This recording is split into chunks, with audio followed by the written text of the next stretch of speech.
Good evening, everyone. Welcome to another edition of Conversations of the Strange.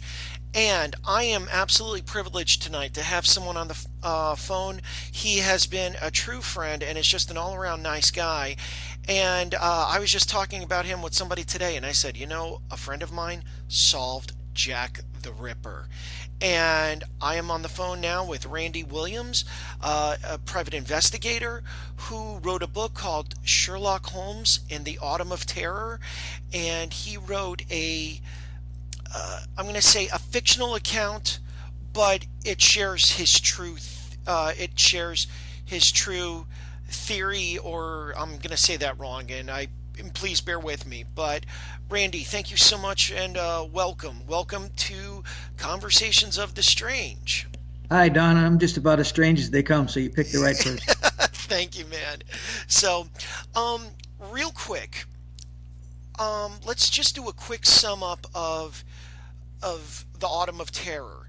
It is you solved the Jack the Ripper murders, I should Yes, say.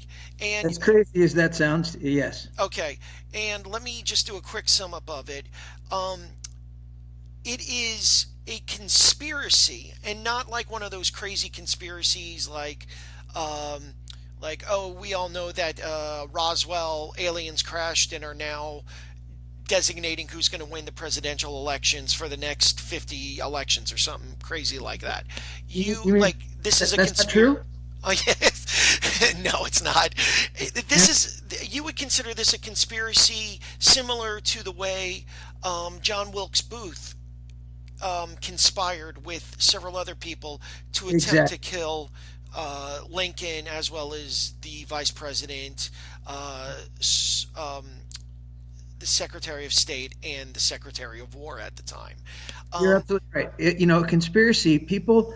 That word conspiracy has taken on this meaning now of kind of a nutty theory, a sort of a tin hat idea that you're trying to propose something really outrageous. And in the case of the law, a conspiracy is nothing more than one, well, actually two or more people working together to commit a crime, which is going on as we speak in the hundreds of thousands, I would imagine, if not millions around the world. So right. that's kind of a conspiracy, yes. Now, not to be stupid about this, a very basic conspiracy would be like if you and I went into a convenience store and I said, hey, you go knock over that display of magazines and I'll grab 3 bags of potato chips for you and I to have, and then you apologize to the manager, and then I'll wait outside, then you follow outside, and then we eat the potato chips. Well, that's a form of conspiracy. I mean, Right. it's not a very sophisticated one. I mean, you should at least go for some beer, but Right. you know, Right. Um, and your your book has been doing very well. Like several of investigators, because um, we've talked about in the past in previous interviews and elsewheres that I've done, and then when I had the Sherlock conversations, you've talked about how some very top forensic investigators have looked at what you've done and said, wow, this is they've either agreed with it or they've at least said this is probably the best explanation anyone has come up with. Am I well, correct on that? you're more than correct. And actually, um, I have the three top criminologists in the world. They like to be called criminalists rather Okay. than criminologists. Um, I have the three top guys in the entire world on my team, and they've actually put their name on my book.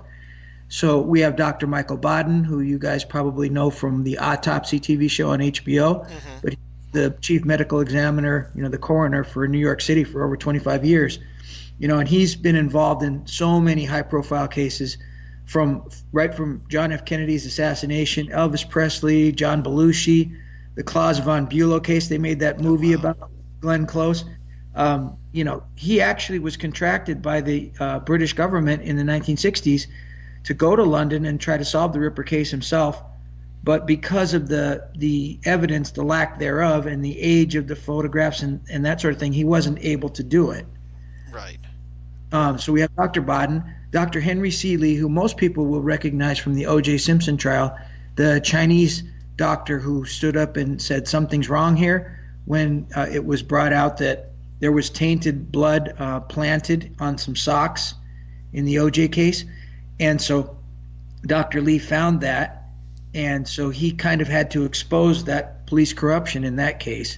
But Right. he's involved in so many other cases, John Benet Ramsey, Phil Spector, and he actually is solely responsible for the safe recovery and return home of that kidnapped victim in Utah, Elizabeth Smart, you may remember, who was, Yes. yeah. Well, Dr. Lee's the one that figured out how it was done and then who did it and who to look for. And sure enough, he was right. And she was found alive and safe and brought home. And Dr. Lee was at her wedding and she keeps in close touch with him still. Oh, very So, nice. so we've got Dr. Lee, and then we've got Dr. Cyril Wecht, who also worked on John F. Kennedy's autopsy and, the Warren report. He also worked on Robert F. Kennedy, Oh, wow. Elvis Presley, John Bonet as well, OJ. Dr. Jeffrey McDonald, remember the Green Beret murder on base of the family, and he was blaming it on hippies. That, I'd have to look that up, to be honest it, with it you. was a pretty big case, but it might be before your time. Right. He went to Waco for that Texas Branch Davidian fire. Oh, So goodness. he's super well known and respected in the field.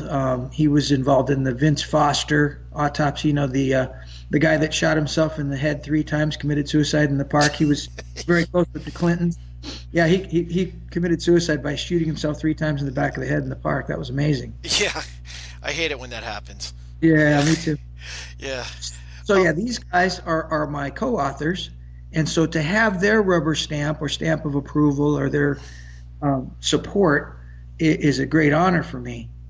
And so I'm very honored by that. And in fact, I was recently in London about a month ago, and I managed to hook up with 2 of the world's top ripperologist experts. I'd met one of them before briefly and been in touch with both of them via the internet for some time, but spent time with both of them, and both of them were really super supportive of my theory and were actually like flabbergasted by the evidence that I brought out. right. Now, real quick, can you do a quick the names of the individuals that were involved with the Ripper murders? Like, who was the ringleader? And then there were like 3 people, I believe, if I remember correctly, since the last time we talked. You're right. There were 3 rippers. I like to call them the 4 jacks, though, because there were actually 4 people behind it. There was one mastermind who I call the Jack of Diamonds. He was the money and the main brains behind the operation. And that was Prince Kropotkin of Russia. Prince Kropotkin had actually already been exiled from his own country for his involvement in the assassination of his own uncle, the Tsar of Russia. And he was imprisoned and exiled from 2 other countries, France and Switzerland, for organizing political murder. So he is a person who has a history of paying others to do his dirty work, which involves the murder of political enemies. He was actually the brains and the finance behind the operation, as I call it, and he was the Jack of Diamonds. Then we have the guy I call the Jack of Hearts. His name was Louis Diemschutz. Although Diemschutz is not really a surname from Russia, it's a fake name, which means protector of noble women, or it can also mean protector made of smoke, as in smoke and mirrors. And once he gave his name to the police as Diem Holtz, which means wood smoke. So he was also, I think, a very, very intelligent man, spoke at least 5 languages, and he was the steward, which is kind of like the president of the International Working Men's Educational Club, which was ostensibly an educational club, but was actually an anarchist socialist club whose goal was to destroy England by any means, at any cost. Right. Diemschutz was the steward and actually, in my opinion, pretended to find the body of Elizabeth Stride, the first of the so-called double event victims, on his doorstep, and had, played this elaborate ruse where he pretended to be all shook up by this finding and called all the police to the International Working Men's Educational Club. That was a form of propaganda to Right. make his club famous. And in fact, the only reason why any of us know about it today is because of the murders. So he pretended to find this body and then played out being all traumatized by it, but in fact, he wanted to bring what I call his nemesis to the premises. He wanted to get every cop in London, all the guys he'd been reading about who were on his trail, to come to his doorstep where he could actually meet them and actually play games pretending to be this traumatized guy who'd found a body, but in actual fact, he was laughing at them.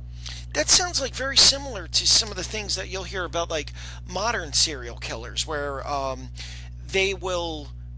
Actually, you know what? There was a really sad case, and I'd have to look it up. The names of everyone that just slipped my mind. It was a young girl who was 7 years old in Fort Lee, New Jersey, and I believe it was Fort Lee. No, it was around there. Sorry, it was like Park Ridge, that area of New Jersey, and I used to live near that area.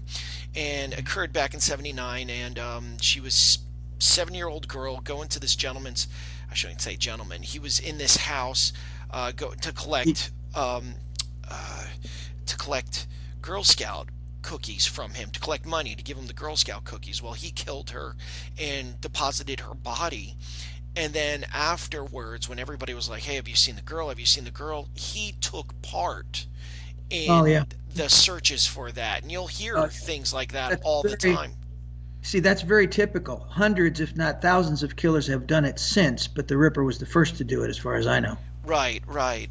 Now, let me kind of go back to the romanticized version of what people think Jack the Ripper was. And Hmm. and that's kind of Top like, hat, yeah, cape.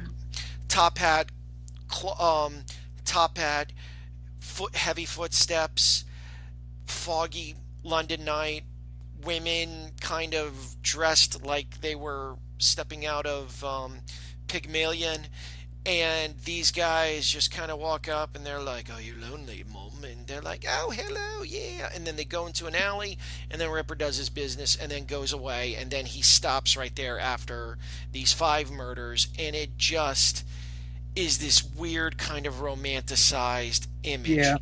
yeah. What? Well, first of all, the Ripper wasn't one man, like we were starting Right, to say. right. It was Diemschutz, and he also had his two accomplices, a 17-year-old boy called Isaac Kozabrodsky, Isaac M. Kozabrodsky, and remember that because he carved the initials IMK in one of the victims' faces. It's very clear to see if you turn the head Hmm. sideways, the way the Ripper would have been looking at her when he did it. But and then there was Samuel Friedman, who was sort of the lookout, the muscle. He'd stand guard. So I call Diemschutz the Jack of Hearts. I call Kozabrodsky the Jack of Spades because a spade isn't really a spade like you dig with. It's a knife or sword. Right. And I call Friedman the Jack of Clubs because he was a club member at the International Working Men's Club, and also he was arrested subsequently 6 months later with Diemschutz and Kozabrodsky for assaulting a policeman and some other civilians with a club. So I call him the Jack Interesting. of Clubs. So now they do not fit the stereotypical Jack the Ripper that you see in the movies with the top hat, the cape, and Right. the well-dressed guy. Although I will say this: Diemschutz, by his own admission, when he supposedly found the body of one of the victims, was a costume jewelry salesman. And one of the eyewitnesses that saw the Ripper with another victim said that he was covered in costume jewelry, which included a thick gold chain with a large red gem hanging from it that couldn't be real because no such gem exists. And if that chain and gem were real, you couldn't walk around Whitechapel, the most impoverished area of London, without getting robbed and attacked for it.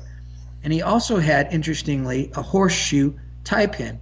So all items of costume jewelry, and Diemschutz was, in fact, a costume jeweler. But not only was he a costume jeweler, but when he was arrested in that subsequent crime I mentioned a minute ago, that violent crime where he assaulted a policeman and some other people, he claimed when he went to court, no longer claimed to be a costume jeweler because I think he knew the heat was on. Instead, he claimed to be a horseshoer. So oddly, the Ripper was seen wearing costume jewelry, which included a horseshoe tie pin. So me, I'm a martial artist. If I was a costume jeweler as well, and I needed a tie pin made, or I was going to choose one, I'd probably pick something that had like a fist on it, Right. or the Chinese characters for my art. But here's a guy who's a horseshoer and a costume jeweler, conveniently, and Jack the Ripper is described as being covered in costume jewelry, including a horseshoe tie pin. So in that respect, he might somewhat fit the description, although never a top hat was described. There were a large number of hats described by various eyewitnesses as the Ripper having worn. None of them was a top hat, though. There were different things, wide awake hat. There was something that, a peaked cap. There was a deer stalker, like the one Sherlock Holmes is famous for wearing. Yeah. In fact, in my book, when Sherlock finally solves the crime, he goes into Deemschutz's closet and finds all this evidence, including the deer stalker, and he takes the deer stalker and puts it on, and it becomes his trademark. And Watson says, yeah, I don't know that anybody but me even knows the dismal origins of that hat. Oh, that's interesting. Holmes wears. But yeah, the real Ripper was seen to have been wearing a deer stalker.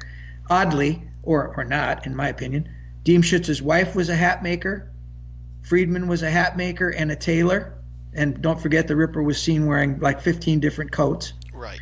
And Kozubrodsky was a shaper of caps. So they were all in the hat industry, except Deemschutz. So it's funny because the Ripper was seen as wearing so many different hats and coats, and different eyewitnesses described him sometimes as being very young, sometimes middle-aged, and sometimes, sort of 40. And of course, Deemschutz was 27 during the murders. Friedman was 42. Kozubrodsky was 19 by the time the murders were finished. Right. Now, and basically, your theory, because you have said, I've heard you say in interviews before that it does not matter the reason why.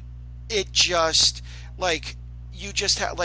in modern investigations, there isn't a case of, here's the motive for it. Like, motive is not the reason. Right. All you have to do is look, I don't care why Joe did this.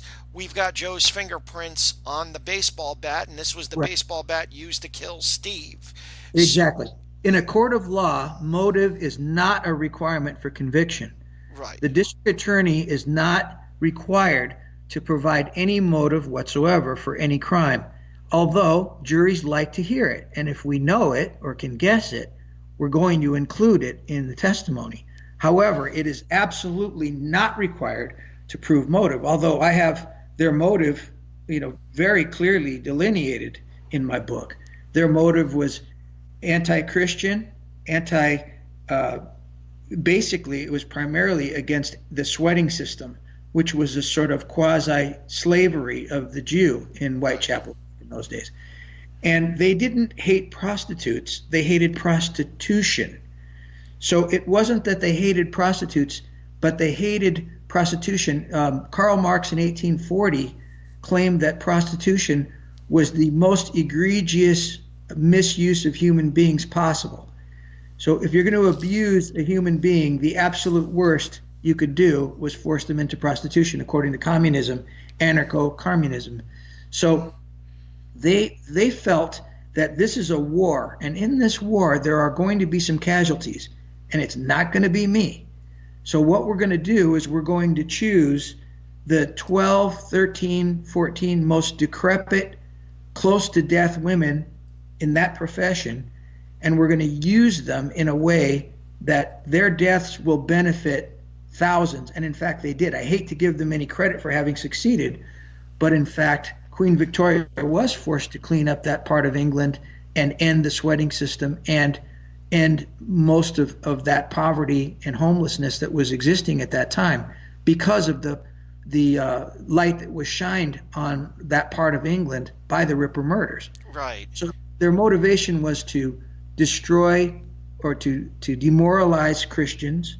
In fact, they committed one murder in Mitre Square. The mitre, as you know, is the cap that's worn by the Pope. Right. They wanted to spill the tainted blood of a prostitute on the head of the Catholic Church.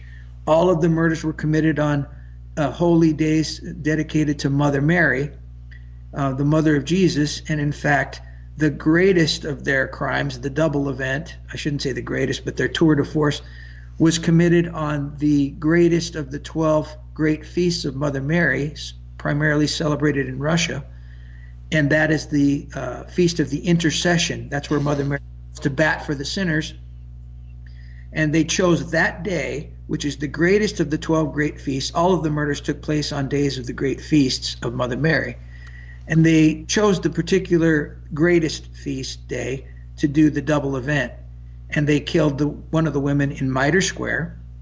They killed her and left her in what we call the orans position. When you go to church and you see in any religious painting of Mother Mary, she usually has her arms turned palm out down at her side spread, and there's usually a little circle in her tummy area where there's a baby Jesus. Right. Well, they left the victim in Mitre Square in that exact position, but the circle, rather than baby Jesus, was a big hole in her body where she was ripped open and her uterus had been taken away.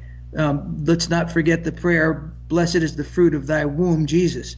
So they were sending this message and nobody was getting it. And in fact, nobody, as far as I know, ever got it until I did. Right. Yeah, I was gonna say because like in what like no one has ever talked about the Catholic version or the Catholic origins of this. And I remember hearing in an interview you saying that, hey, what do you think of? Is this just all coincidental when you look at the feast days versus whenever these things happened? And the person was like, yeah, that's a coincidence, sure. No, And no, it can't be. In fact, well, we no, no, did. I meant that sarcastically. I mean, of course, we did a little study where we took these dates, and I went to a Princeton math professor, a friend of mine, and I said, Tony, if I were to give you 13 murders that took place all on the 12 great feasts of Mother Mary, in fact, two of them took place on the same day a year apart because they ran out of feast days. So I said, if we took 13 murders that took place on the 12 great feasts of Mother Mary, what are the odds of it being a coincidence? And he said, okay, well, what was the period that they took place? And I said, well, they took place over a 3-year period to the day, 3 years. And in those 3 years, there were these 13 murders, and they all took place on feast days of Mother Mary. What would the odds be? And he said, wow, let's just do 1 year, because if we do 3 years, it'll be even more infinitesimal. So Right. let's take it over a 1 year period. And he said, to have that happen by coincidence would be, the odds against that would be a 5 followed by 17 zeros to 1 against it being possible. So there isn't even a name for that number, but it's the equivalent of a DNA match. It is absolutely the closest thing to impossible for it to have been a coincidence. Right. Now, kind of going back to like the whole Ripper zeitgeist, for lack of a better phrase, why do you think that it has remained, that this murder has remained as, I hate to say the word popular, but there's always somebody trying to Oh, do the well, armchair quarterbacking, like with this, Lizzie Borden. mhm. Probably, not to be silly about this, probably in the next few years, you're going to see same thing with John Benet Ramsey, the OJ murders, where somebody just sits there and goes, oh, I can really solve this if I walk here and da da da da da. Like there's always somebody that has like a new theory or a Sure. new whatever it is. Well, Why these murders? well, for one thing, it relates back to the mystique you kind of hit on earlier. You know, the top hat, the cloak, the foggy London nights, the cobbled streets. It has that. It's unsolved, and everybody loves a mystery. Well, not everybody, but most people love a mystery, and it's become almost a challenge, a chip on the shoulder. It's sort of, can you solve this? No one else has been able to do it satisfactorily. So many people have claimed to have done so, but none with any real evidence. And in fact, if I take myself, for example, why did I want to do it? It's because all these years I've been reading about serial murders and killings. I've always been very interested in how the police catch these guys and all the science involved. And it's always struck me that of all these Ripper books that I've read, because I'm interested in the case, nobody has ever proved their case to my satisfaction and shown actual evidence. So being a private investigator, it was sort of a challenge for me that, hey, let me see if I can do this, because I'm a lover of puzzles and word games and mystery. And solving crimes. And so I thought, let me have a go at it. I mean, I've really been trying for 40 plus years, but I really put my mind to it back in 2012 to finally figure it out. Right. And to really apply myself. But I think people love a mystery, and people want the answers. People, or do they? I mean, it would appear that they don't really want the answers, because people love to watch these programs and at the end sort of be left open-ended.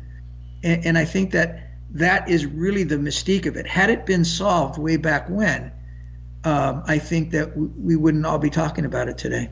Right.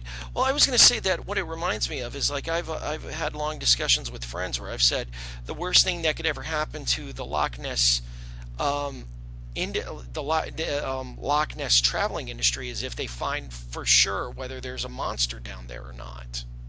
Like Well, if if you they found it, then everybody would want to go there, wouldn't they? right now, but if they didn't find it, they'd go, yeah, who cares? Why would we even want to visit? Well, that's what they're at now. That's where they're at now, is that we're not sure. Yeah, exactly. So it's better to have it unsure than there might be a chance that it's not there and then lose the tourist dollars. And You know, I think that might be true with the Ripper case if, in fact, it wasn't such an interesting and intricate plot that it was used, and such an interesting and intricate motive. I think that just the unraveling of it is going to bring so many people, it already has, people that have read my book, bring the interest of so many people to the case that, and in fact, I wrote it as a Sherlock Holmes novel in order to bring more people to the case that weren't interested in it before.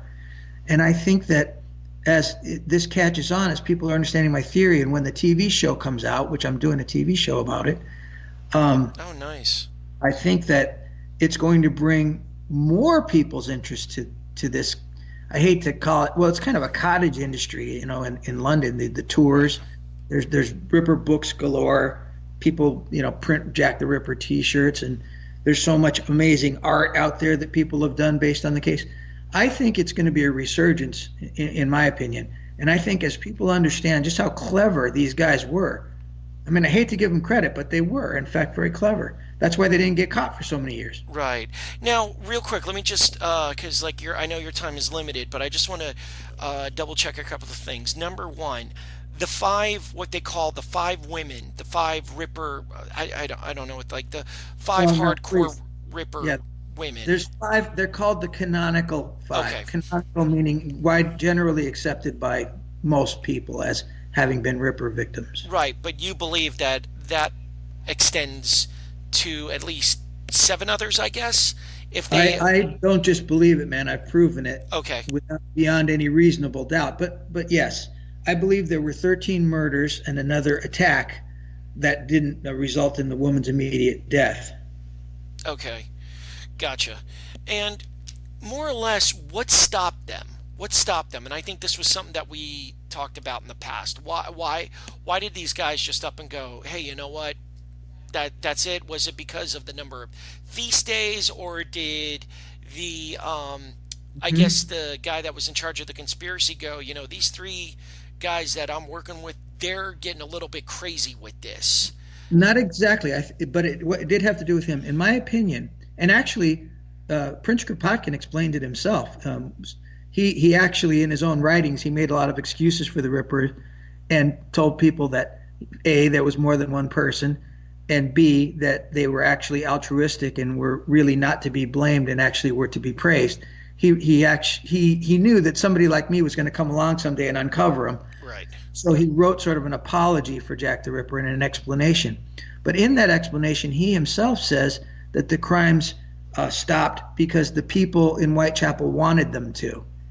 And I think that was his sort of feel-good explanation for why they ended. But I really think they ended primarily, well, number one, they were losing the shock value. The whole thing was done for propaganda, for the salacious nature of prostitute murders, to draw attention Right. to their cause. And by the 13th murder, people were sort of saying, oh yeah, another Ripper murder, and they just weren't, it wasn't as sensational as it had been. I think that's one reason why. Secondly, I think that, and primarily, I think that because Diemschutz, Kozbrodsky, and Friedman were arrested for a violent crime that people think had nothing to do with the Ripper murders, but in fact it had everything to do with them, It had three crime scenes in common. It had the violence that they showed, towards the women. Well, the best predictor of future behavior is prior behavior. Right. So there was violence. But in any case, Diemschutz was only one of the three that went to prison. Friedman flew the coop, never showed up for sentencing, and remained a fugitive for the rest of his life. Right. Diemschutz, though, did show up for court and was sent to Pentonville prison for 3 months. So I believe that what happened was Prince Kropotkin, the main brain behind these crimes, said, you know what? It's getting hot. These guys have now been arrested along with Diemschutz's wife. The first four people out the door of the double event the night he supposedly found the body of Elizabeth Stride, these guys, all four of them, just got arrested for a crime that took place at both scenes of the double event, and they beat up a man who lived at the scene where they left the Goulston Street graffito. The Jews are the men. Right. That will not. Right. Yeah. So we have all these connections to the Mitre Square, to the double event. And so I believe Kropotkin said, man, even these idiot police are going to figure this out. And eventually we're going to have to get Diemschutz back out of here and send him back to Russia, which is exactly what he did. Right. I think like any other military operation, you drop your men in, you get the job done, and then you pull your men out. And I think he, like as I said, Friedman remained a fugitive for the rest of his life. We don't know what happened to him. Kozabrodsky was just a footnote in the case. Nobody bothered keeping track of him. I wouldn't be surprised one bit if both Friedman and Kozabrodsky died in some sort of freak accidents that nobody cared about, tragic cart accident or a Right. piano falling out a window on them, because I can't imagine Prince Kropotkin leaving those loose ends, especially the kid. I would think that he would have had to have taken care of him. So yeah, because at some point in time, I would imagine that, like, heck, what was his name? Mark Phelps, right before he died, finally came forward and said, "Oh yeah, I'm deep throat." I would imagine that somebody like this, he would come out of the woodwork and be like, "Yeah, you know what? I was." Right. Either claims that he did the whole thing by himself, or he would at least says, "Hey, I'm part of the conspiracy," or Right. something. And so that's why I think that they took care of, and when I say took care of, I mean killed Kozabrodsky and or Friedman, because none of them ever came out on their deathbed or were ever sort of forced to confess. So I think that Diemschutz, being a consummate soldier, went back to Russia under Kropotkin's aegis and resumed his life as whoever he really was, because we know he wasn't Louis Diemschutz. And I think the other two were probably killed, but they were so unimportant to the case that I don't think that their deaths would even warrant any special, interest of anyone back then. Right. Randy, I can't even begin to thank you for your time. In all candor, Randy agreed to do this at the last minute, and I think he's delayed spending an evening with a friend just so that he can talk to me, and we talk about his book. And I'm going to get this up as soon as we possibly can, because I wanted this for a very special day. And Randy, you have been so incredibly kind, and I just want to say thank you so much. Oh, you're more than welcome. I always love talking to you. I appreciate all your support, and you were, interviewing me back before the book was really as successful as it is now. And I think that your interviews with me helped it along its way, and I appreciate that very much as well. You are very kind. And you've got that great Facebook group. Is it a Facebook group or Facebook page? It's a Facebook page, and I love people to join it. It's titled Randy Williams vs. versus Jack the Ripper. It's all one long title. Right. But I think if you search for Sherlock Holmes and the Autumn of Terror on Facebook, it'll bring you to that page as well. Well, I'll tell you flat out, we will have a link for it when we post everything on our when we post it up on our podcasts and everything. And also at the same time, Randy, you do something, just on a completely side note, you do something I don't see a lot of people doing these days on Facebook. You will actually welcome brand new likes to your page, and you'll put up like the most amazing Sherlockian Jack the Ripper art that you can find, and you post those on there. And I always thought that was just such a nice little touch that you have with that. Yeah, whenever I get a notice that a new member has joined the group, and we're over 10,000 members, and whenever I get a notice that I have a new member, I'll find something. The page is, you're a member of the page, I think. Yes. So it's not just Sherlock. It's anything Victorian, it's Sherlock, if it has to do with the Ripper, if it had, if it's a particularly heinous serial murder, if it's just some cool London sightseeing pictures, if it's I don't know, anything that creepy. More and more I'm going into things that are a little bit more like the horror side of things. So I find something that can relate to that person. A lot of times, what I'll do, it's not quite stalking, I don't think, but let's say it'll say, okay, Don Smith has joined your page. So I'll click Don Smith's profile, and I see Don Smith is just crazy about dogs, just loves dogs. So then you can see that immediately by clicking on their page. You don't have to, Right. stalk. And then I'll click back onto my page and I'll go, all right, well, let's find a nice picture of a dog dressed up like Sherlock Holmes, or a dog wearing a cloak and a top hat holding a knife. Right. And I'll do that. And so I'll try to find something that will click on that person's immediate interest that I can see. I don't sit there and research them. I can't or wouldn't, but I'll just click their page, see a little bit about them, find out what it is they're really into immediately. It might be a girl who loves fashion, and then I'll put up when I welcome her, I'll find a picture of a Victorian woman decked out in full regalia, as her welcoming picture. Right. That's just brilliant marketing right there. So that's just and you're tailoring it to the people that are there. So that's just brilliant there, and I think that that's great. Randy, thank you so much again. Once again, let me say this on the record: I owe you one. I really do, buddy. I really, really owe you Not one. I So appreciate you calling me. so anyway, everyone, thank you so much for joining us, and I hope you have a great night.